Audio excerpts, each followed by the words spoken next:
نحمده ونستعينه ونستغفره ونؤمن به ونتوكل عليه ونعوذ بالله من شرور أنفسنا ومن سيئات أعمالنا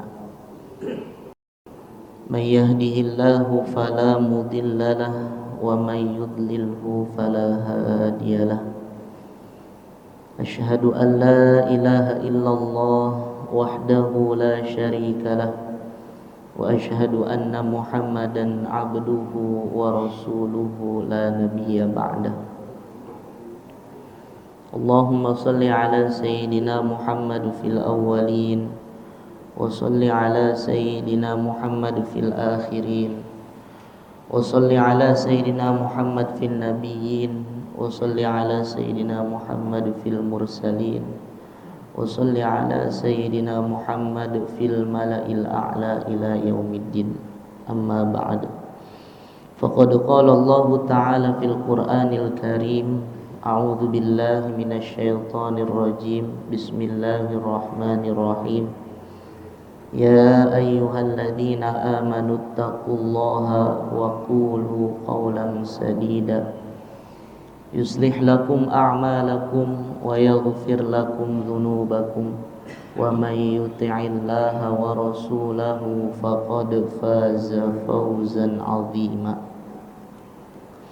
وقال حبيبنا محمد صلى الله عليه وسلم كل أمتي يدخلون الجنة إلا من أبى قيل ومن يأبى يا رسول الله قال من أطاعني دخل الجنة ومن عصاني فقد أبى الحديث أو كما قال رسول الله صلى الله عليه وسلم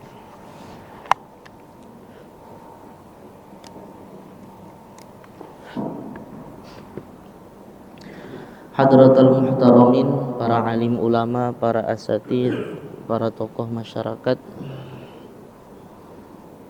para sepuh bin sepuh,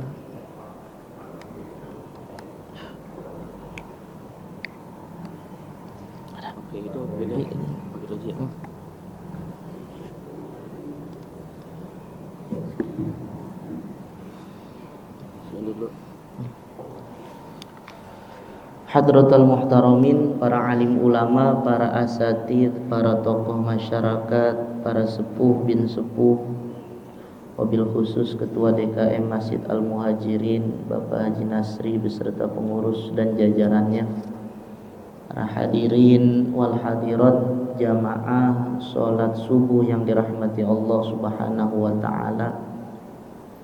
Pertama-tama marilah kita senantiasa bersyukur kehadirat Allah Subhanahu wa ta'ala atas segala nikmat yang telah Allah karuniakan kepada diri kita.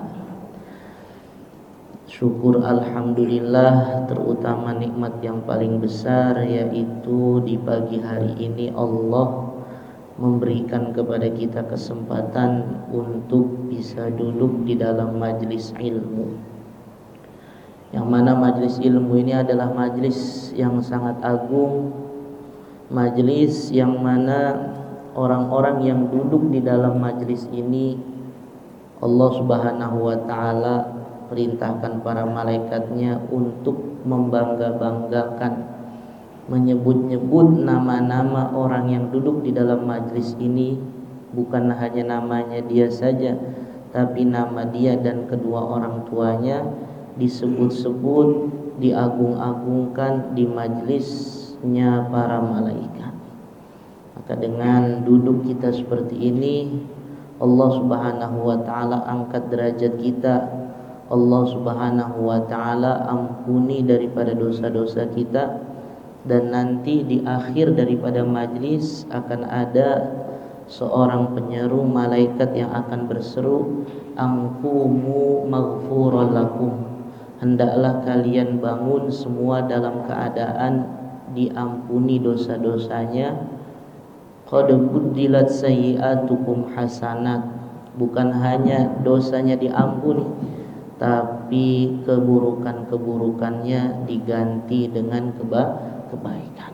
Maka kita berdoa mudah-mudahan kita yang ada di sini mendapat ampunan Allah dan keburukan kita diganti dengan kebaikan. Amin ya rabbal alamin. Ini aja. Hadirin wal hadirat jamaah salat subuh yang dirahmati Allah Subhanahu wa taala. Salawat bertangkaikan salam tak lupa kita hadiahkan kepada junjungan Nabi Agung Muhammad sallallahu alaihi wasallam beserta para sahabatnya, keluarganya. Fa insyaallah pada para pengikutnya yang senantiasa istiqomah menjalankan sunnah-sunnahnya, dan harapan kita bersama kita semua kelak di akhirat akan mendapatkan syafaat dari baginda Nabi Muhammad sallallahu alaihi wasallam. Amin ya rabbal alamin. Bapak-bapak, ibu-ibu yang dirahmati Allah Subhanahu wa taala, di pagi hari ini kita pun tidak lupa untuk memperbaharui daripada niat kita, memperbaharui daripada kebaikan-kebaikan di pagi hari ini. Sehingga dalam sebuah hadis disebutkan, man asbaha la yanwidul ma'ala ahadin ghufira lahu majana. Siapa orang yang dia masuk di pagi hari kemudian dia ada niat, ada keniatan untuk tidak menzalimi orang lain, maka Allah Subhanahu wa taala akan mengampuni dosa-dosanya yang telah lalu. Wa man asbaha yanwi nusratal madlum au qada'i hajati muslim kana lahu ka ajri hajjatin mabruratin. Dan siapa orang yang di pagi hari dia ada niat untuk menolong orang-orang yang dizalimi, menolong orang-orang yang tertindas, dan juga ada keniatan untuk menunaikan hajat saudara muslimnya, membantu saudara muslimnya, maka bagi orang tersebut, orang itu mendapatkan pahala haji dan umroh yang mabrur. Jadi dengan 3 niat ini Pak, bagaimana setiap hari ketika kita bangun tidur, alhamdulillahilladzi ahyana ba'dama amatana wa ilaihin nusyur, ya. Habis itu kita doa, kita niat di dalam hati kita 3 niat ini. Yang pertama, niat di pagi hari ini insyaallah di satu hari ini kita tidak akan menzalimi orang lain. Dan juga apa niatnya? Yang kedua yaitu apa? Kita berniat untuk membantu orang-orang yang terzalimi. Kalau tadi niat di atas tidak menzalimi orang lain, yang di bawahnya kita niat membantu orang yang dizalimi dan juga menunaikan hajat saudara muslim kita. Ya. Ini sangat penting sekali Pak, karena di dalam hidup ini kita diingatkan setiap tahunnya itu inna a'tainakal kautsar fasholli li rabbika wanhar. Dalam hidup ini kita bukan hidup sendirian saja, tidak ya. Tapi kita hidup ada namanya tetangga, ada namanya adik kakak, ada namanya orang tua, ada namanya kerabat dan sebagainya. Maka seorang muslim itu hubungan dengan Allahnya baik, hubungan sesamanya juga baik ya. Jadi bukan hanya sholatnya 5 waktu saja ya full di masjid. Nah, kemudian ngelihat orang yang susah tidak tergerak hatinya sedikit pun untuk membantunya. Ini bukan seorang muslim yang sahih, bukan seorang muslim yang benar. Karena di dalam setiap tahunnya kita diingatkan fasholli li rabbika wanhar. Disuruh untuk sholat Idul Adha, kemudian apa? Menyembelih daripada hewan sembelihan. Sholat untuk Allah, menyembelih juga hakikatnya untuk Allah, tapi kemanfaatannya ada untuk saudara-saudara muslim kita.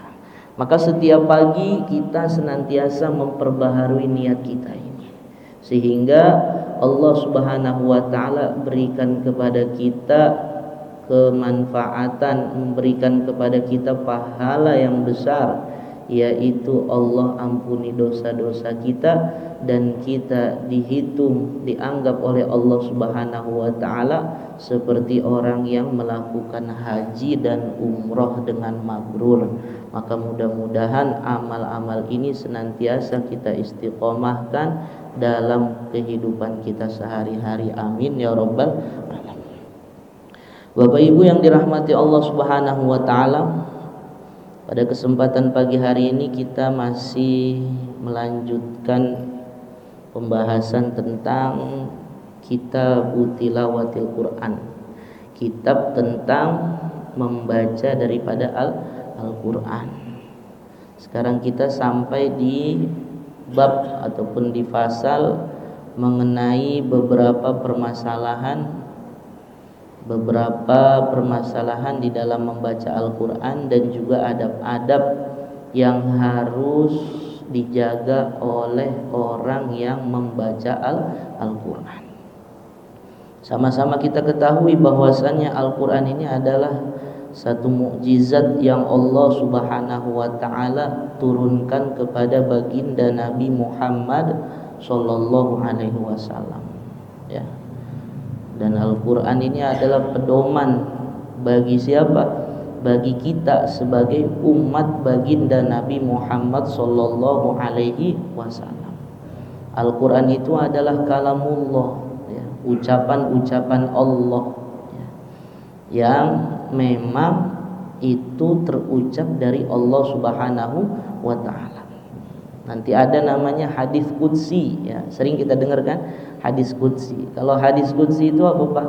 Itu firman Allah, ucapan Allah, tapi lafaznya itu dari baginda Nabi Muhammad sallallahu alaihi wasallam. Nah, ada lagi nanti hadis yang sering kita dengar, ucapan Nabi ataupun perkataan Nabi, dan juga diamnya Rasulullah ini dikatakan sebagai hadis. Nanti ada lagi namanya athar. Athar itu adalah perkataan-perkataan sahabat. Ya, jadi ada Al-Quran, ada hadis qudsi, ada hadis Rasulullah, ada atharus sahabah. Perkataan daripada perkataan sahabat itu biasa disebutnya dengan athar. Dan adanya Al-Quran tidak akan kita fahami ketika kita tidak memahami yang namanya hadis-hadis Rasulullah sallallahu alaihi wasallam. Kita nggak akan bisa memahami Al-Quran hanya melalui terjemahan Al-Quran saja, tidak, ya. Maka Al-Quran ada hadis Nabi. Hadis Nabi ini menjelaskan tentang Al-Quran. Dan ada lagi para ulama, ya, yang dia memahami Al-Quran, memahami daripada hadis Nabi. Sehingga apa? Sehingga kita orang awam ini baru bisa faham hadis Nabi, bisa faham Al-Quran melalui perantara dari para alim ulama. Nggak bisa tuh kita dalam beragama ini langsung saja udah Al-Quran dan hadis. Al-Quran dan hadis itu kan Al-Quran ada ulamanya, ada mufasirnya, ya. Hadis-hadis itu ada syarahnya, ada penjelasannya. Siapa yang menjelaskan itu semua? Emang kita langsung paham Nabi bersabda apa, maksudnya apa, Allah berfirman apa, maksudnya apa? Kan enggak. Dijelaskan oleh yang namanya para alim ulama. Baru kita ini akan bisa memahami Al-Quran dengan benar, memahami hadis-hadis Rasulullah sallallahu alaihi wasallam dengan benar. Sehingga ini semua akan menjadi apa? Menjadi modal di dalam kehidupan kita. Menjadi modal di dalam kehidupan kita. Sehingga setiap ada permasalahan kita, maka kita merujuk kepada Al-Quran, merujuk kepada hadis Rasul, merujuk daripada perkataan-perkataan ataupun pendapat-pendapat dari para alim ulama. Sehingga kalau begini hidup kita, maka insya Allah hidup kita akan dipenuhi dengan yang namanya keberkahan. Dan hidup kita juga Pak, akan terhindar dari yang namanya kesesatan, ya. Sering kita bilang bid'ah, ya. Padahal bid'ah yang paling utama itu apa Pak? Bid'ah yang paling utama ketika seseorang beramal tidak sesuai dengan apa yang dicontohkan oleh Nabi. Sholat 5 waktu sampai saat ini belum lagi paham tentang rukun sholat, tentang syaratnya sholat, belum paham juga tentang apa yang membatalkan sholat, belum paham juga tentang apa yang dimakruhkan di dalam sholat. Nah ini orang yang sholat seperti ini orang yang sholatnya bid'ah, ya kan gitu. Orang yang sholatnya mengada-ngada. Jadi jangan dibilang bid'ah itu maulid Nabi bid'ah, ziarah kubur bid'ah, itu aja. Ini keseharian kita juga, kita enggak beramal sesuai dengan apa yang dicontohkan oleh Nabi, itu juga termasuk bid'ah yang paling utama justrunya, ya. Baca Quran Pak, baca Quran semaunya sendiri. Padahal Al-Quran itu ada apa? Ada yang namanya ilmu tajwidnya, ya, ilmu tajwid. Kalau di dalam kitabnya itu, ya, Imam Jazari mengatakan siapa orang yang membaca Al-Quran tanpa tajwid yang benar, fahuwa athim, maka orang tersebut berdosa. Jadi mempelajari ilmu tajwid ini sangat-sangat penting. Jangan sampai kita Masya Allah ya sudah umur 30 tahun, 25 tahun, ada yang udah 40 tahun, ada yang 50 tahun, tapi kita membaca Al-Quran masih semau kita. Artinya apa? Membacanya tidak sesuai dengan sebagaimana yang Al-Quran itu diturunkan oleh Allah ke malaikat Jibril dan dibawa oleh malaikat Jibril, dibacakan di hadapan Rasulullah, dan Rasulullah pun membacakan Al-Quran kepada malaikat Jibril. Maka penting dalam keseharian kita pun harus meluangkan waktu untuk belajar memperbaiki daripada bacaan Al-Quran, ya. Bacaan Al-Quran terutama apa? Makhorijul hurufnya, tempat keluar daripada huruf, ya. Ba di mana, mim di mana, nanti sifatnya lagi. Ada yang makhrajnya sama, tempat keluar hurufnya sama, tapi sifatnya berbeda. Seperti huruf apa? Huruf sin, sa itu sama dengan so, ya enggak? Hurufnya sama, sa sama so, tempat keluar hurufnya sama, tapi sifatnya nanti berbeda. Maka ini penting sekali dalam keseharian kita ini, kita meluangkan waktu untuk memberikan waktu kita untuk mempelajari yang namanya Al-Quran, ya. Karena nanti kita Masya Allah malu Pak kita ketika di akhirat itu ditanya oleh Allah Subhanahu wa ta'ala, kamu seorang muslim? Iya. Muslim dari kapan? Dari mulai lahir. Orang tua saya muslim, saya pun muslim, anak-anak saya juga muslim. Tapi kok dengan umur yang Allah berikan kepadamu, dengan segala nikmat yang Allah berikan kepadamu, kenapa itu enggak digunakan untuk belajar ilmu Allah, terutama ilmu tentang Al-Quran? Maka ini sangat penting sekali, sehingga Nabi Muhammad SAW di dalam setiap doanya, setiap daripada akhir majlis beliau, ya, tidak jarang berdoa dengan satu doa yang namanya Allahumma matti'na bi asma'ina wa absarina wa quwwatina ma ahyaitana. Minta kepada Allah agar apa? Absar, mata kita ini diberikan nikmat, penglihatan kita juga diberikan nikmat, matanya diberikan nikmat, pendengarannya diberikan nikmat, kekuatannya juga diberikan nikmat. Artinya apa?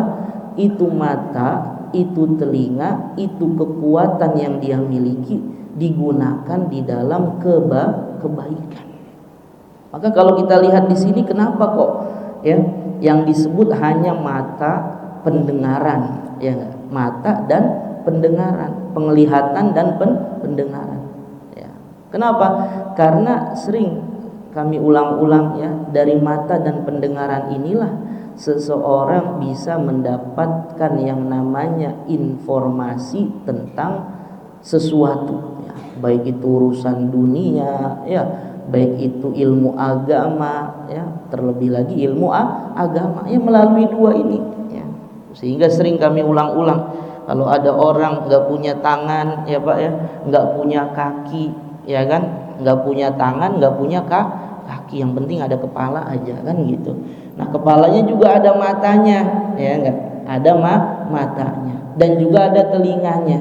Tapi tidak cukup hanya dengan mata dan telinga saja, tapi mata dan telinganya ini berfungsi, alias pendengaran, penglihatannya berfungsi. Maka walaupun orang itu nggak punya tangan, nggak punya nggak punya kaki, maka orang tersebut dikatakan sebagai seorang yang mukallaf ya.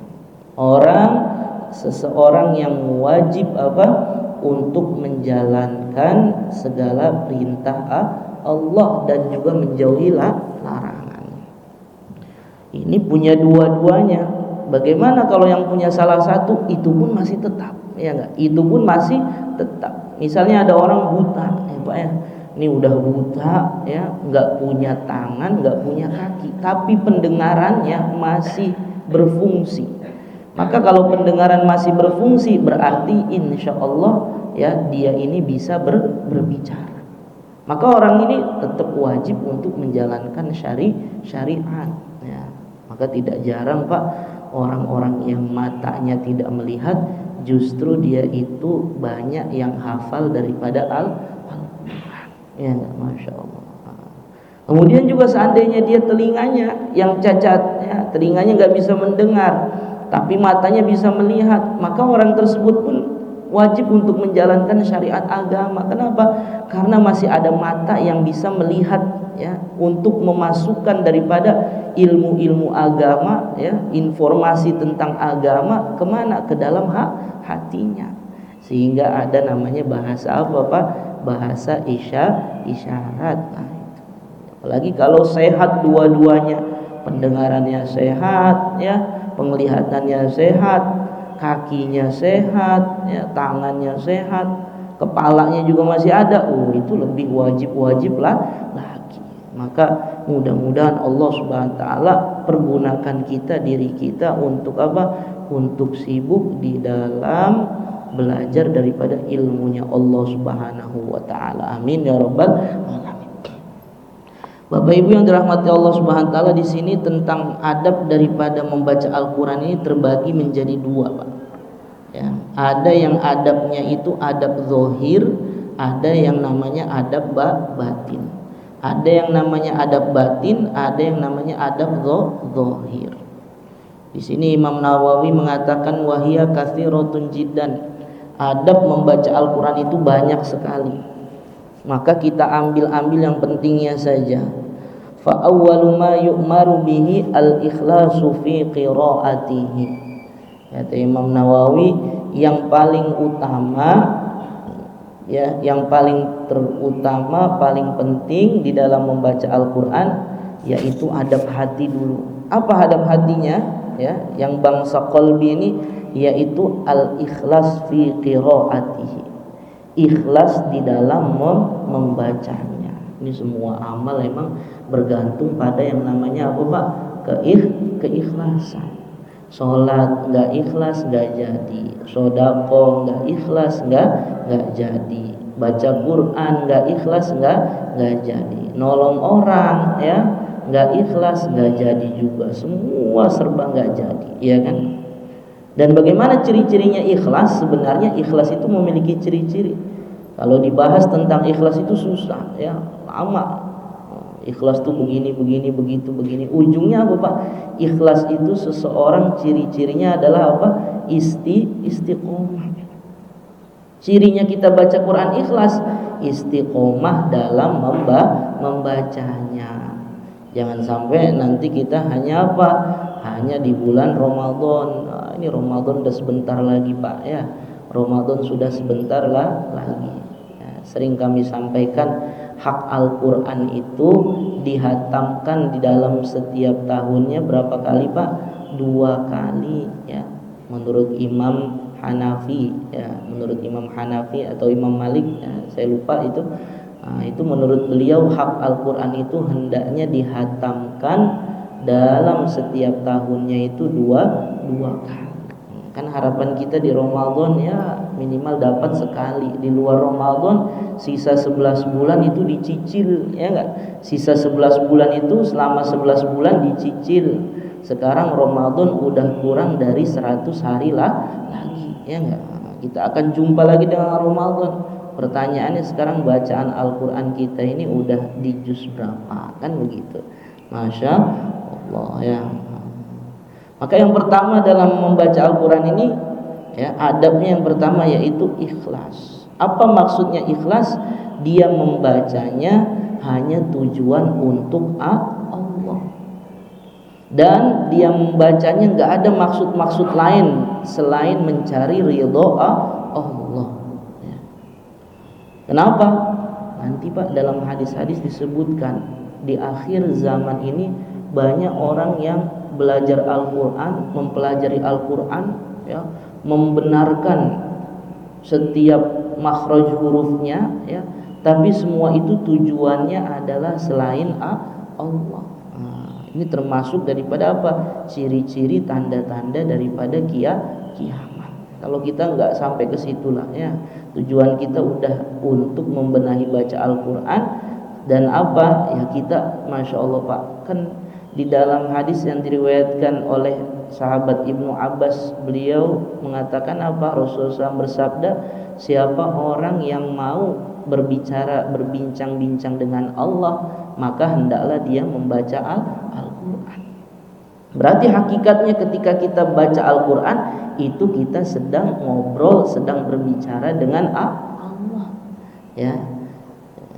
Coba kita ngobrol, Bapak ngobrol sama orang ya, orang itu ngomongnya nggak jelas, nggak bener, enak nggak Pak didengerin? Males ya, ngobrolnya nggak jelas pokoknya lah kan gitu, nggak enak kan begitu.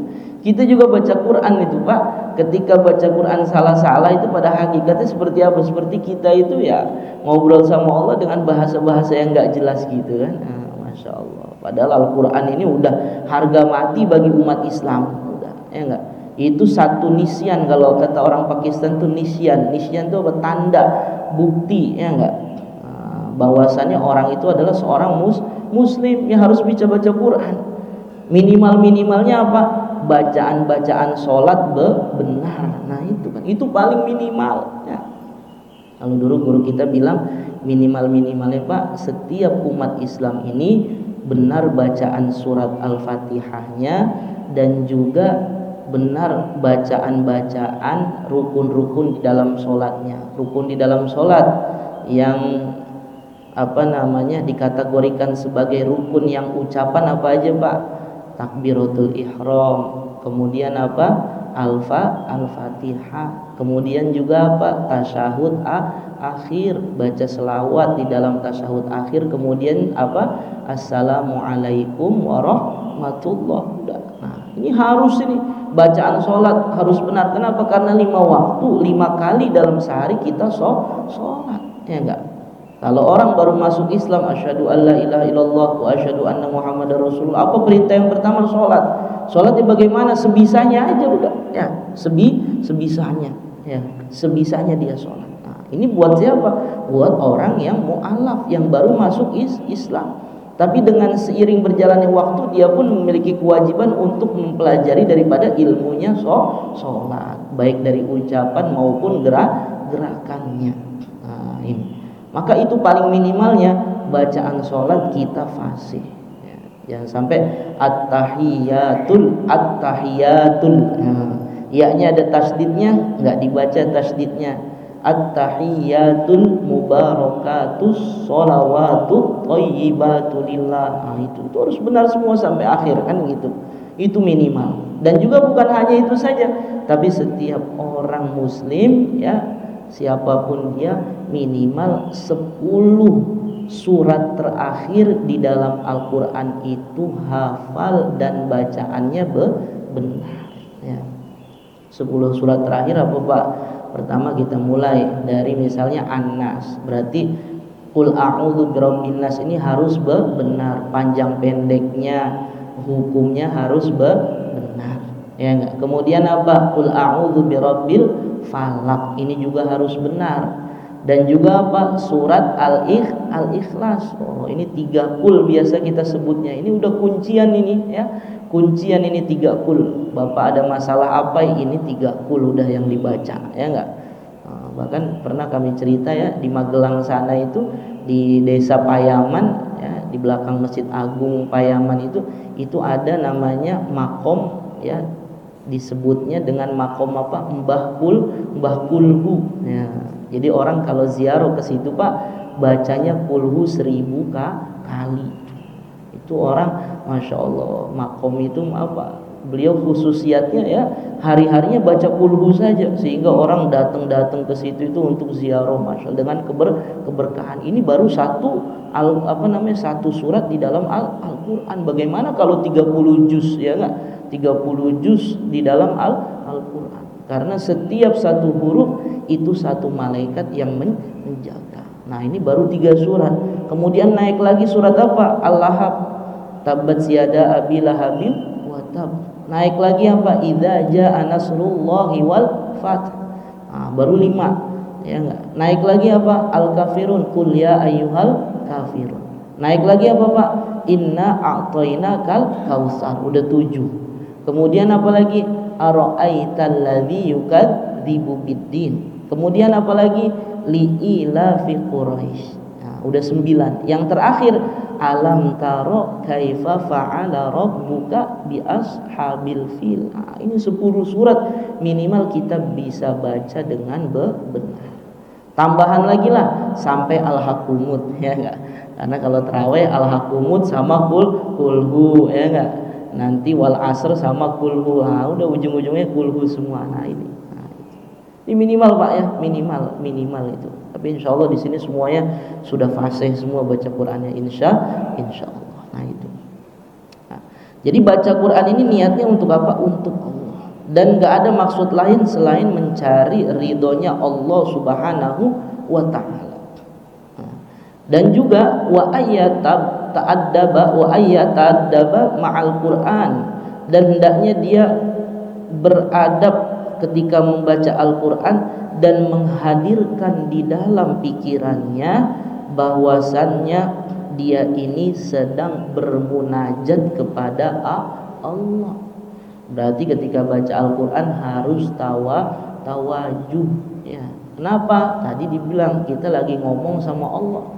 Coba Bapak ngobrol sama orang yang Bapak anggap penting, contoh sama orang tua lah. Orang tua lagi ngajak ngobrol ya, kita malah main HP, malah ditinggal tidur ya, malah melengos sana sini. Nah, itu kira-kira orang tua marah enggak? Kan gitu. Pastinya marah. Maka dalam baca Al-Qur'an kita harus istihdar di dalam hati kita Pak, bahwasannya ini saya sedang bermunajat kepada Allah. Sama seperti tadi kita sholat tuh ya, setelah takbiratul ihram, Allahu Akbar, itu kan disebut takbiratul ihram karena apa? Apa yang tadinya di luar sholat itu halal, setelah takbir menjadi haram. Makan di luar sholat apa hukumnya Pak? Mubah aja ya. Ngobrol berbincang-bincang ya mubah. Main HP ya mubah-mubah aja, boleh-boleh saja kan begitu. Tapi ketika sudah takbir nggak boleh itu sholat sambil main HP.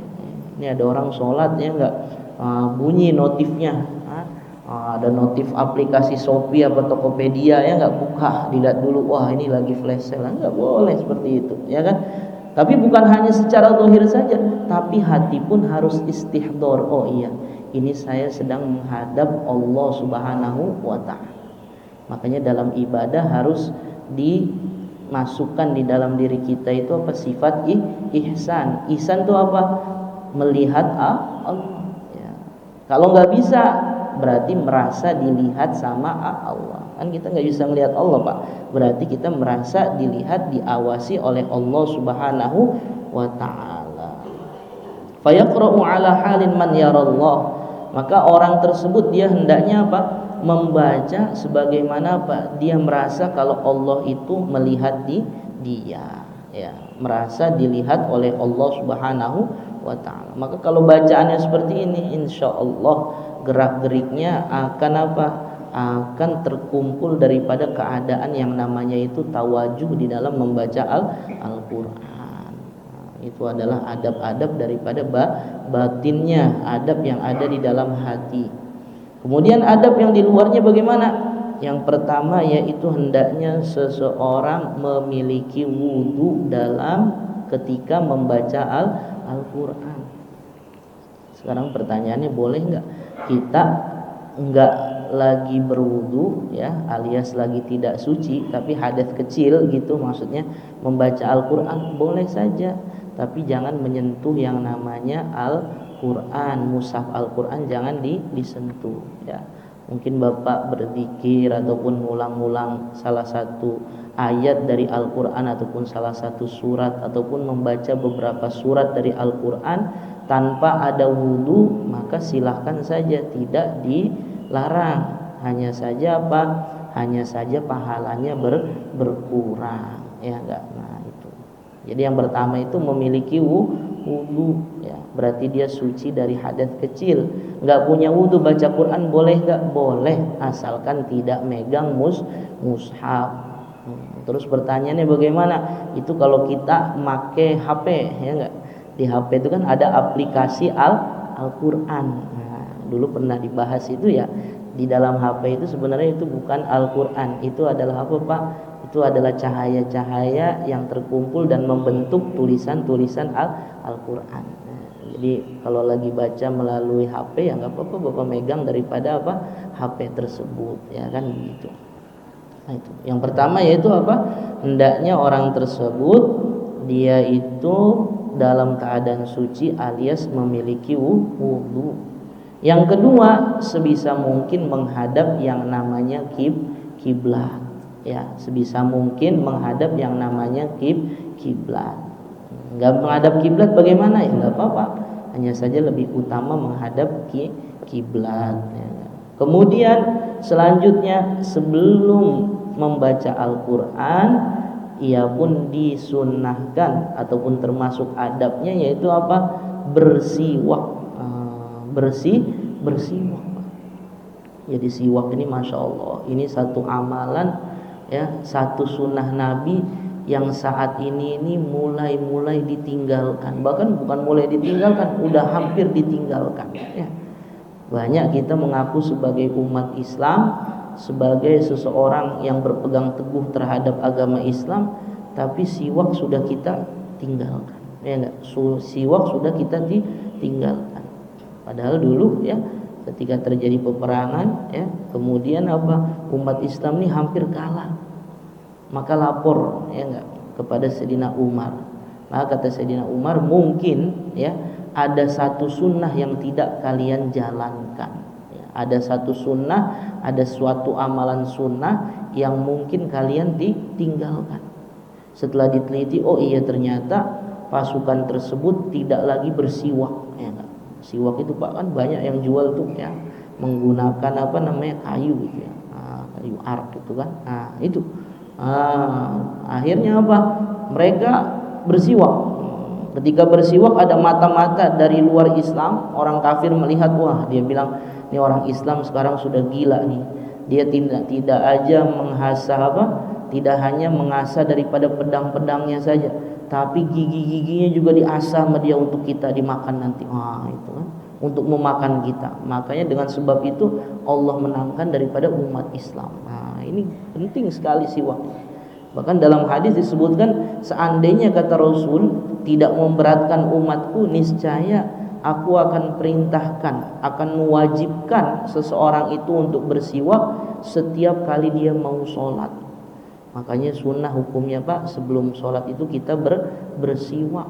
2 rakaat yang dilakukan dengan bersiwak sebelumnya itu apa? Lebih utama daripada 70 rakaat sholat tanpa bersiwak. Nah itu bukan hanya dalam sholat saja, tapi ketika akan membaca Al-Quran itu pun disunnahkan untuk bersiwak ya. Kemudian di sini selanjutnya yaitu bagi seorang yang membaca Al-Quran termasuk adabnya yang lain, dia membacanya apa Pak? Dengan khusyuk dan juga ditadaburin ya. Khusyuk dan tadabur, konsentrasi batin ya, dan juga apa? mentadaburi. Jadi saya pernah bilang ya, kalau kita baca Al-Quran ada bacaan yang khusus kita ini baca target untuk menghatamkan ya. Target untuk menghatamkan itu ada batasnya, dan juga ada ya enggak batasan yang kita itu apa? Di situ kita membaca mungkin beberapa potong ayat, beberapa ayat Al-Quran ataupun satu ayat Al-Quran dalam seharinya, tapi kita lihat daripada terjemahannya. Sehingga apa Pak? Sehingga kita ini dalam membaca Al-Quran ya sedikit banyak kita faham, memahami daripada artinya. Nah ini sangat penting sekali. Sehingga apa? Kalau seperti itu, maka kita baca Al-Quran, hati kita pun menjadi apa? Menjadi bersih. Dan juga pengetahuan kita tentang ilmu agama pun bertambah. Jadi enggak hanya sekedar baca-baca saja, enggak ya. Kayak yang kemarin kan disebutkan menghatamkan Al-Quran ya, ada orang itu kalau dilihat secara riwayat ya sudah paling banyak itu dalam satu hari satu malam ya, di zaman salafun soleh, orang-orang soleh terdahulu, zaman para sahabat dan juga tabi'in ya, itu paling banyak menghatamkan Al-Quran berapa dalam sehari semalam Pak? 8 kali hatam. Siang 4 kali, malamnya 4 kali. Tapi mereka ini bukan hanya sekedar baca ya, mereka juga faham tentang apa? Tentang artinya ya. Makanya disebutkan itu di akhirnya ya, hukumnya makruh apa? Ketika seseorang itu menghatamkan Al-Quran kurang daripada sehari semalam. Itu bagi siapa? Bagi mereka-mereka ya, bagi kita-kita ini ya. Kalau kita nggak hafal kan gitu. Jadi bukan hanya membaca-baca saja, tapi baca disertai dengan berusaha untuk memahami, mentadaburinya. Dan juga di sini bahkan disunahkan ayustahabu al-buka wat tabaki liman la yaqdir 'alal buka. Kita juga disunahkan untuk menangis ketika baca Quran ya. Dan juga apa? Kalau nggak bisa menangis, pura-pura menangis. Ketika apa? Mendengar daripada ayat-ayat yang berisikan tentang adab Allah Subhanahu wa ta'ala ya. Kalau dalam kitab Hayatus Sahabat disebutkan ketika turun ayat Al-Quran, wa im minkum illa wariduha ya, setiap kalian pasti semuanya akan mampir ke neraka. Itu ketika turun ayat itu Pak, sahabat Nabi yang mendengar daripada turunnya ayat itu semalaman dia nggak bisa tidur. Kenapa? Mikir dia, ya Allah, setiap kita kok wajib hukumnya untuk masuk mampir ke dalam neraka tuh. Sehingga di situ nanti dalam penafsiran berbeda-beda ulama. Ada yang bilang ya memang setiap kita ini pasti akan mampir, maksudnya akan kecemplung ya, akan kecemplung. Nanti ada yang dia ini kecemplung tapi nggak kebakar ya. Di antaranya apa? Orang yang hafal Al-Quran seperti itu. Tapi ada yang mengatakan ya memang setiap kita ini lewat ya, melewati daripada apa? Neraka. Kenapa? Karena kita apa? Meniti sirat, dan di bawah sirat itu adalah jurangnya neraka. Ini sahabat Nabi dengar satu ayat turun Pak, itu nggak bisa tidur sehari semalam. Kalau kita kan dengar lewat aja udah. Kenapa? Karena emang nggak ngerti artinya apa seperti itu. Maka kalau kita nggak bisa menangis di sini, disunahkan untuk pura-pura belajar menangis ya enggak. Supaya apa? Supaya kita ini bisa ikut orang-orang terdahulu yang dia ini baca Al-Quran disertai meresapi daripada tentang isi kandungannya. Itu termasuk yang disunahkan. Qala Sayyidul Jalil sahibul karamat wal ma'arif ya, berkata ya, seorang ulama, seorang imam yang namanya Al-Jalil ya, yang beliau ini adalah sahibul karamat, yang banyak memiliki karamah. Beliau mengatakan apa? Ibrahimul Khawas radhiyallahu an, namanya Ibrahim ya Al-Khawas radhiyallahu an, beliau mengatakan dawaul qalbi khamsatu asya'a ya. Obatnya hati itu ada 5. Yang pertama qiraatul Quran bitadabbur, membaca Al-Quran dengan mentadaburinya. Ini adalah obatnya hati. Karena hati kita nih Pak, Masya Allah, tiap hari ini bolak-balik ya. Makanya doanya ya muqallibal qulub sabit qulubana ala dinik. Ya muqallibal qulub sabit qalbi ala dinik. Sabit qulubana ala dinik. Enggak apa-apa ya kan? Nah, wa ya musarrifal qulub sarrif qulubana ala taatik. Nah, ini doa supaya hati kita ini tetap mantap di jalan apa? Di jalan kebenaran, di atas perintah Allah. Nanti doanya ada lagi, Rabbana la tuzigh qulubana ba'da idh hadaitana wa hab lana min ladunka rahmah innaka antal wahhab. Nah, itu. Maka termasuk daripada obat hati yaitu apa? Membaca Al-Qur'an dengan tadabbur. Dan yang kedua, wa khilaqul batni. Nah, ini penting juga nih. Wa khilaqul batni maksudnya apa? Mengosongkan daripada perut. Alias apa? Berpuasa. Ataupun juga apa? Dia menjaga perutnya ini agar tidak terlalu kenyang. Makanya di dalam kitab Ihya itu disebutkan, Imam Ghazali mengatakan apa? Urusan makan nih Pak, perut kita ini dibagi menjadi tiga ya. Sepertiga untuk makanan, sepertiga untuk air, sepertiga lagi untuk apa? Untuk udara. Jangan dipenuhin sama makanan semua ya. Masya Allah. Habis itu kita biasa nih, umumnya kan habis makan langsung minum ya. Padahal secara kesehatan tuh Pak, kalau habis makan langsung minum itu kurang baik. Kenapa? Karena lambung itu bekerja dengan sangat keras ya, bekerja keras dia. Makanya kalau habis makan, adabnya sebenarnya di kitab-kitab disebutkan habis makan itu setengah jam selanjutnya itu baru minum. Nah, itu sebenarnya. Nah, itu juga nanti bagus untuk tubuh kita, untuk badan kita, sehingga seger kan gitu. Nah, nanti kalau seret gimana Ustadz? Ya harusnya kan sebelum makan itu kita minum dulu ya, nggak gitu. Jangan makan nyuap, minum juga. Ini yang nggak boleh gitu tuh ya, nggak. Sambil makan sambil minum, makan minum, makan minum. Nah, kalau mau minum dulu air putih ya, udah segar ya kan, baru masuk makanan. Habis makan ditahan ya enggak. Paling bagusnya itu berapa Pak? Setengah jam baru minum ya. Tapi kita kan enggak ya enggak. Ambil makan nih mie ayam ya, minumnya apa ya? Udah tukang jualan udah nanyain es jeruk lah, udah es jeruk ya. Padahal masih mending kalau jeruk hangat masih mending kan gitu. Minumnya apa? Air mineral. Yang dingin apa yang biasa? Yang dingin. Habis itu tambahin batu es lagi kan, Masya Allah. Nah itu bagus buat kesehatan. Ini termasuk daripada penyakit, obat penyakit hati itu apa Pak? Yaitu mengosongkan daripada perut. Karena kalau kebanyakan makan nanti ngantuk. Kebanyakan makan juga nanti susah diatur, hatinya bisa keras. Itu kayak kuda tuh Pak ya, kuda tuh Masya Allah ya. Kalau kebanyakan makan ya dia susah untuk diatur. Ada caranya, oh makannya sekian kan gitu. Makannya porsinya segini. Nah itu. Wa qiyamul lail, dan juga apa? Bangun di malam hari. Ini bangun di malam hari ini apa? Termasuk daripada obat hati kita. Bahkan di malam hari ini Pak, apalagi sepertiga akhir itu sangat-sangat mustajab kita untuk berdoa. Maksudnya bangun di sini bukan melek doang ya. Ya, melek bangun doa habis tidur, habis itu ke WC, buang air kecil, buang air besar, mandi bagusnya lagi kan. Habis mandi apa? Salat tahajud, salat hajat, minta sama Allah ya kan. Zikir, baca Quran.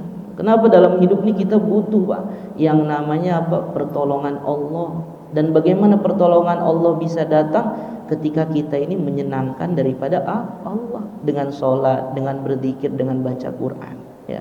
Karena manusia ini hajatnya Masya Allah, hajat dunia maupun hajat akhiratnya ini banyak kan gitu. Bahkan kita kalau mau jujur ketika berdoa itu Pak, dari mulai awal banyaknya kadang urusan dunia aja tuh sampai akhir. Ya Allah, bisnis saya yang di sana mudah-mudahan lancar, yang di sana mudah-mudahan lancar, yang ini dan itu. Urusannya dunia saja. Jarang kita doa untuk akhirat. Doa untuk akhiratnya apa? Udah Ustaz, Rabbana atina fid dunya hasanah wa fil akhirati hasanah wa qina adzabannar. Udah cukup. Kenapa? Karena kita kurang menghayati kehidupan akhirat, Pak. Kalau dunia ini kan kita memang ada di depan kita. Kita tahu setiap kita ini ketika duit itu nggak ada, aduh bagaimana rasanya, susahnya kalau duit nggak ada. Itu setiap kita tahu. Ketika kita bisnis tertipu ataupun nggak untung, bagaimana rasa pahitnya kita tak tahu. Tapi kenapa akhirat itu nggak terbayang sama kita? Karena memang belum kita lalui, ya nggak? Belum kita lalui. Coba kalau akhirat dilaluin bersama dengan dunia, wah, insya Allah orang doanya juga dunianya kenceng, akhiratnya kenceng. Coba kalau kita mau angan-angan, ya, masya Allah. Setelah hidup nanti ada namanya alam barzakh, ada kubur, ya nggak? Di kubur itu Pak, orang kalau sudah masuk ke dalam kubur itu nggak bisa keluar lagi. Ada sekarang mayat keluar lagi Pak? Nggak ada, ya nggak ada. Tapi kalau kita merantau, misalnya merantau nih, kita orang Jakarta merantau misalnya ke Medan, ya, di Medan jual soto Betawi, ataupun kita kerja di sana lah, nggak betah kita kerja, bisa nggak kita balik lagi ke kampung kita? Bisa. Ada yang ngelarang nggak? Nggak ada. Paling ada sebagian orang, wah pokoknya kalau merantau itu udah kaya dulu baru pulangan gitu kan. Tapi seandainya dia udah nggak tahan di sana, balik lagi, udahlah balik lagi gue ke Jakarta, ngapain lagi lah, kerja apa aja udah. Nah, di Medan nggak kuat, boleh saja, sah saja. Ataupun orang Medan ke Jakarta, ya, orang Padang ke Jakarta, orang Sulawesi ke Jakarta, ataupun sebaliknya, nggak betah dia ketika merantau, balik lagi sah saja, nggak ada yang larang. Tapi ketika kita sudah masuk ke alam kubur, ya sudah, di situ sudah final, tidak lagi kita bisa kembali namanya ke dunia ini. Sehingga di dalam surat As-Sajdah itu sering, ya, kita baca, Rabbana absorna wa sami'na farji'na na'mal solihan inna muqinun. Ya Allah, kami sekarang telah melihat. Ya Allah, sekarang kami telah mendengar. Izinkan ya Allah, farji'na, kembalikan kami di dunia sesaat saja. Untuk apa? Bukan untuk ngurusin dunia bisnisnya lagi, bukan. Tapi na'mal solihan, untuk beramal soleh. Inna muqinun, sesungguhnya sekarang saya menjadi orang yang percaya. Maka ketika itu imannya sudah tidak lagi dianggap oleh Allah. Karena dalam hidup ini Pak, kita beriman ada yang namanya dengan iman dengan perkara yang ghaib, yang tidak nampak, diantaranya yaitu alam kubur. Kemudian selanjutnya di sini yang termasuk daripada obat hati, wa tadarru' inda sahur. Tadarru apa? Tadarru itu apa? Ya kita merendah, ya, bersedih-sedih, meminta, memohon-mohon di waktu sahur. Tadi kan dibilang paling bagusnya itu apa Pak? Bangun malam di sepertiga akhir. Kalau nggak bisa di pertengahan, ya nggak apa-apa. Nanti waktu sahur bangun lagi, minta lagi sama Allah, ya. Karena di situ Allah Subhanahu wa taala, ya, berfirman, siapa yang berdoa akan saya kabulkan doanya, yang meminta akan saya berikan apa yang diminta. Yang minta agar terhindar daripada suatu musibah, maka akan saya ijabah daripada doanya, seperti itu. Dan yang terakhir apa Pak? Termasuk obat hati, yaitu wa mujalasatus sholihin, duduk bersama orang-orang soleh. Orang-orang soleh itu siapa? Orang-orang yang cinta dengan masjid, orang-orang yang senantiasa memakmurkan masjid, orang-orang yang bolak-balik datang ke masjid. Itu termasuk ciri-ciri orang soleh, ya. Maka orang soleh ini betah duduk di dalam masjid, ya.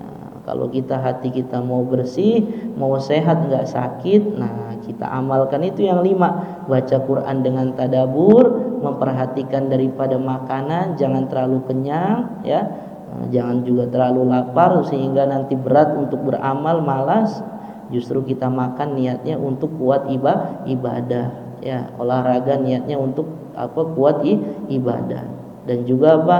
Bangun di malam hari dan kita berdoa di waktu sahur, serta memiliki kawan-kawan yang soleh. Ciri kawan yang soleh itu senantiasa memakmurkan masjidnya Allah. Gampangnya sering bolak-balik ke masjid untuk melaksanakan sholat 5 waktu secara berjamaah. Maka mudah-mudahan kita semua Allah Subhanahu wa taala golongkan menjadi orang-orang baik, menjadi orang-orang yang istiqomah dalam berpegang teguh kepada syariat ini. Amin ya rabbal alamin. Mungkin ada yang ingin ditanyakan, Pak? Ada pertanyaan?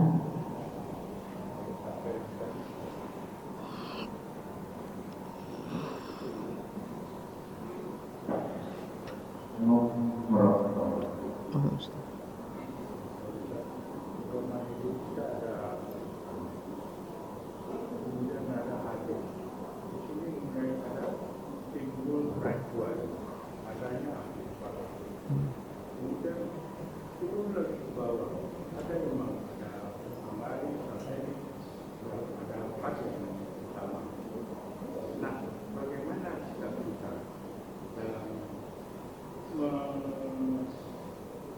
menimba dorongan daripada aturan dan yang benar, atau imam-imam yang benar, atau juga ulama-ulama yang benar.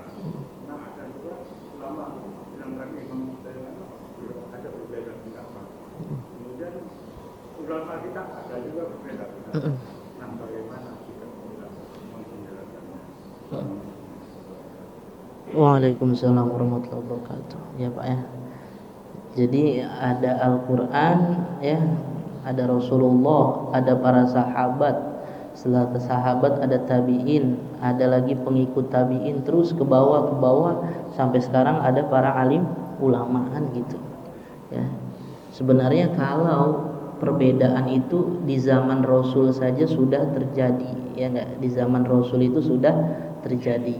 Apa? Contohnya apa? Ketika sahabat sedang berperang di bulan puasa itu ya, sebagian mereka ada yang berbuka puasa, artinya nggak puasa ya. Kemudian sebagian ada yang tetap berpuasa. Lapor nih kepada Nabi ya. Maka kata Nabi, oh ya udah, yang berpuasa itu juga baik, yang tidak berpuasa juga baik. Kenapa? Berarti kamu mengambil keringanan yang diberikan oleh Allah Subhanahu wa taala. Terus ya, di zaman Nabi ya, contoh gampangannya nih Pak, yang gampangan sering terjadi itu di zaman Nabi itu, Nabi nggak pernah mencontohkan sholat tarawih itu secara full, itu nggak pernah ya. Nabi itu nggak pernah. Maka di zaman Abu Bakar itu pun tarawih masih ngambang, berapa rakaatnya itu masih ngambang. Tapi di zaman Sayyidina Umar ketika beliau menjadi khalifah pemimpin umat Islam, setelah bertanya kepada istri-istri Nabi, maka disepakati sama Sayyidina Umar, sholat tarawih itu isinya 20 rakaat. Udah tuh dicap.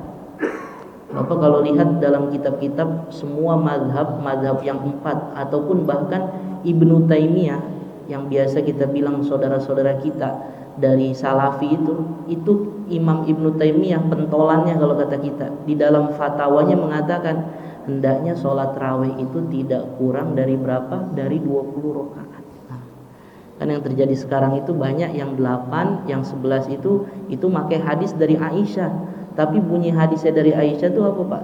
Itu sholat malamnya Nabi di dalam Ramadan dan di luar Ramadan. Berarti kalau di dalam Ramadan dan di luar Ramadan, berarti itu kan bisa kita ambil kesimpulan bukan khusus daripada apa? Daripada sholat tarawih.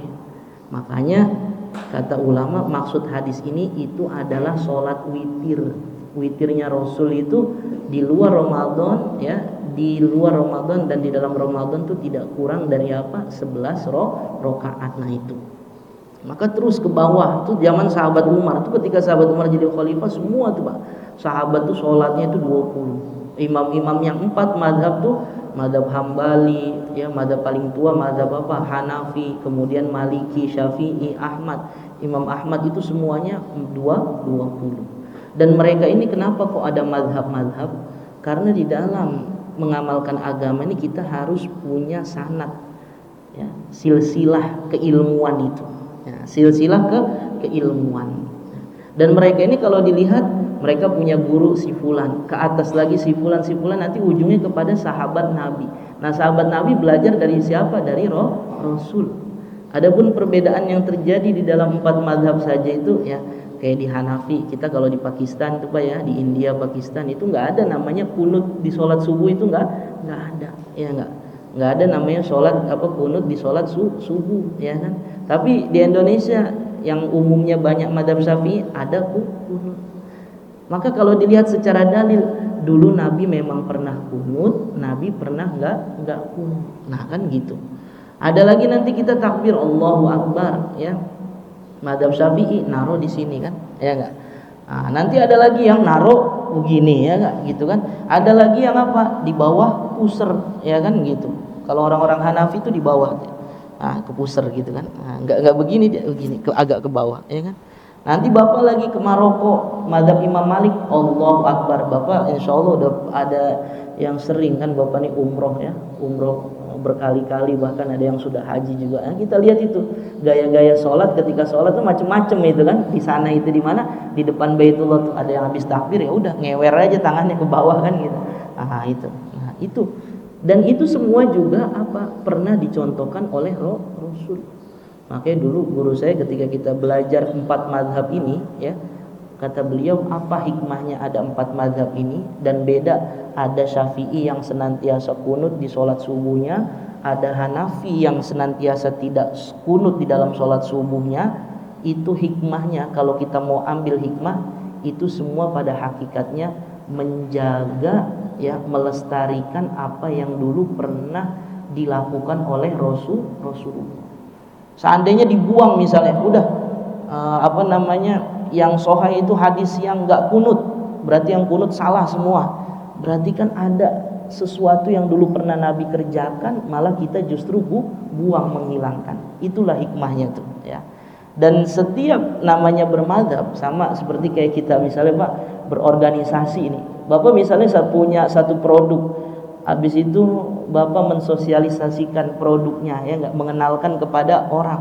Pastikan kebaikan-kebaikan ya enggak yang ditampilkan ya enggak. Dengan apa? Dengan memang sebelumnya sudah kita uji coba bahwasannya barang ini baik.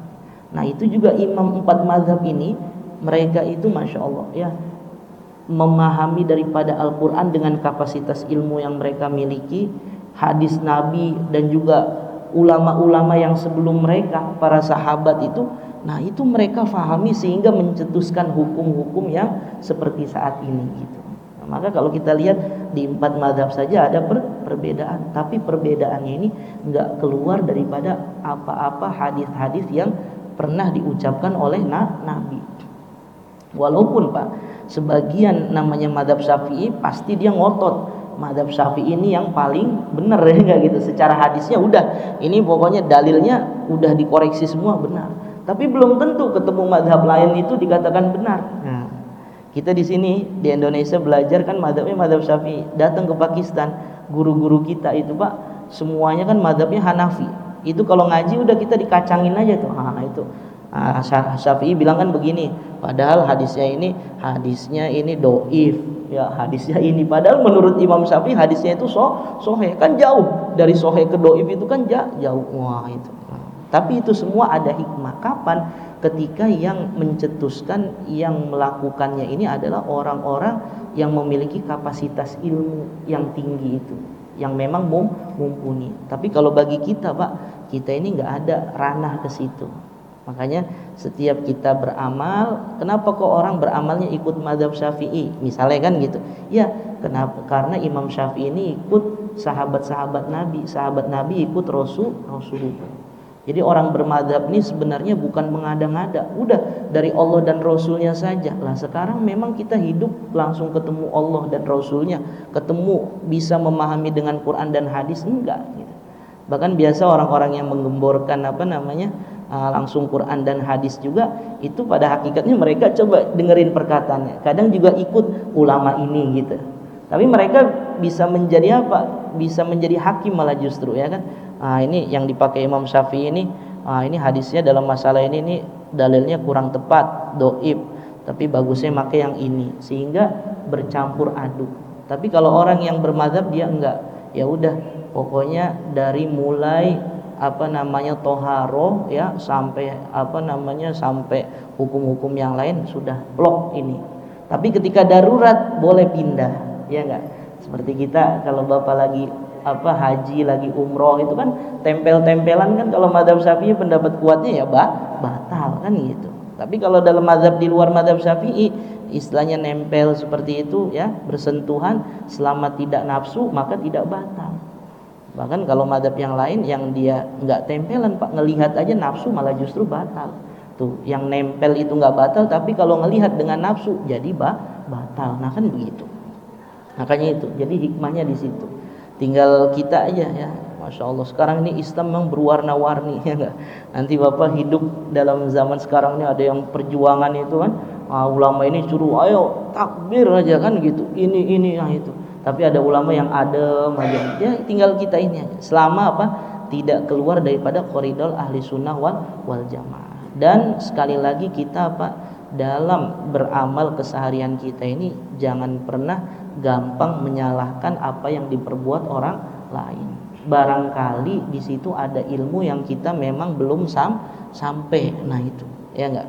Barangkali ada ilmu yang kita belum sampai. Sehingga ya udah umat Islam ini bersatu. Karena Bapak dulu kita belajar, kata guru kita, kalau mau umat ini disatukan dengan mazhab tuh nggak bakal bisa. Orang Hanafi disuruh kunut kagak bakal bisa dia, ya enggak? Orang Hanafi disuruh kunut kunut subuh nggak bakal bisa. Kita pun nggak kunut misal di Indonesia, wah itu juga ya sulit. Sudah terbiasa kunut memang kan begitu. Karena nanti macam-macam lagi. Kalau kita nggak kunut, misalnya ikut mazhab Hanafi, berarti Pak sholat witir setiap malam itu hukumnya wajib. Makanya Bapak kan suka ada jamaah dari India, Pakistan itu ya. Kalau di sini kan, nah nanti dia habis sholat isya itu, misalnya habis taklim, nanti dia sholat sunnah.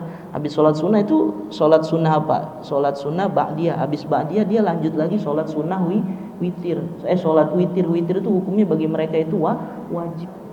Kita orang Indonesia kalau diwajibin witir, masya Allah, tambah lagi dosa kan gitu, ya enggak? Banyak lagi kita ini masya Allah yang tidak melakukan daripada sholat witir. Kadang ada yang sholat witirnya itu cuman di Ramadan. Tapi kalau di Al-Muhajir ini semuanya udah insya Allah komplit Pak ya, pastinya rajin-rajin ibadah semua. Begitu ya Pak ya, insya Allah ya. Yang penting jangan apa? Jangan saling menyalahkan gitu ya. Orang-orang yang sholat misalnya tarawih 20, jangan nyalahin yang 11, ya udah nggak apa-apa gitu.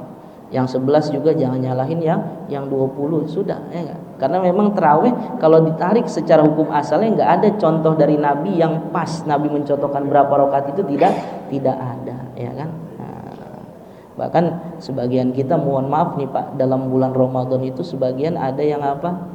Setelah sholat isya habis itu nggak melaksanakan sholat sunnah ba'diyah. Ya, ini kesalahan juga sebenarnya itu. Ba'diyah rawatib itu Pak ya. Ya enggak. Karena kalau dilihat derajatnya lebih tinggi sholat sunnah ba'diyah, sholat sunnah rawatib itu ketimbang apa? Ketimbang yang namanya tarawih. Ya, maka sebisa mungkin kita setelah sholat isya ba'diyah dulu walaupun 2 rakaat baru lanjut tarawih. Jangan ditinggalkan. Jangan apa namanya mengerjakan yang ini, yang satu ditinggalkan ya gitu. Dan kita lihat ulama-ulama kalau untuk saat ini gampang aja nyiriin ulama bener bagaimana, udah dia sholat 5 waktu di masjid apa enggak gitu. Kalau udah enggak sholat waktu 5 waktu di masjid ya, apalagi dalam ceramahnya enggak pernah ngajak orang untuk berjamaah di masjid, ini dikhawatirkan nanti. Dikhawatirkan apa Pak? Setan masuk ya.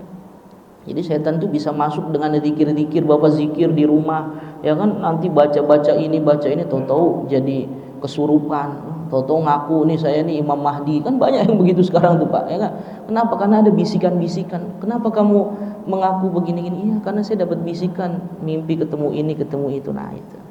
Makanya dalam hidup ini kita senantiasa apa Pak? Senantiasa bermusyawarah dan juga istikharah itu. Punya masalah apa saja musyawarah dan istikharah, artinya jangan disimpan sendiri tapi ditanyakan seperti itu. Nah, karena kalau nanti disimpan sendiri habis itu menghukumi sendiri ini repot kan begitu. Insyaallah Pak ya. Al-Fatihah. A'udzubillahi minasyaitonir rajim. Bismillahirrahmanirrahim. Alhamdulillahirabbil alamin arrahmanir rahim. Maliki yaumiddin, iyyaka na'budu wa iyyaka nasta'in, ihdinas siratal mustaqim, siratal ladzina an'amta 'alaihim ghairil maghdubi 'alaihim waladdallin. Astaghfirullahaladzim, Allahumma shalli ala sayyidina Muhammad sallallahu radhiyallahu tabaraka wa ta'ala an kulli sahabati rasulillahi ajma'in. Allahumma ighfir lana wa liwalidina warhamhum kama rabbawna shighara, waghfir lana wa li ikhwanina alladhina sabaquna bil iman wa la taj'al fi qulubina ghillan lil ladzina amanu rabbana innaka ra'ufur rahim. Allahumma anfa'na bima 'allamtana wa 'allimna ma yanfa'una wa zidna ilman. Rabbana hab lana min azwajina wa dhurriyyatina qurrata a'yun waj'alna lil muttaqina imama. Rabbi ij'alna muqimas salati wa min dhurriyyatina. Rabbana wa taqabbal du'a. Rabbana atina fid dunya hasanah wa fil akhirati hasanah wa qina adzabannar. Walhamdulillahi rabbil alamin. Akhirul kalam. Assalamualaikum warahmatullahi wabarakatuh.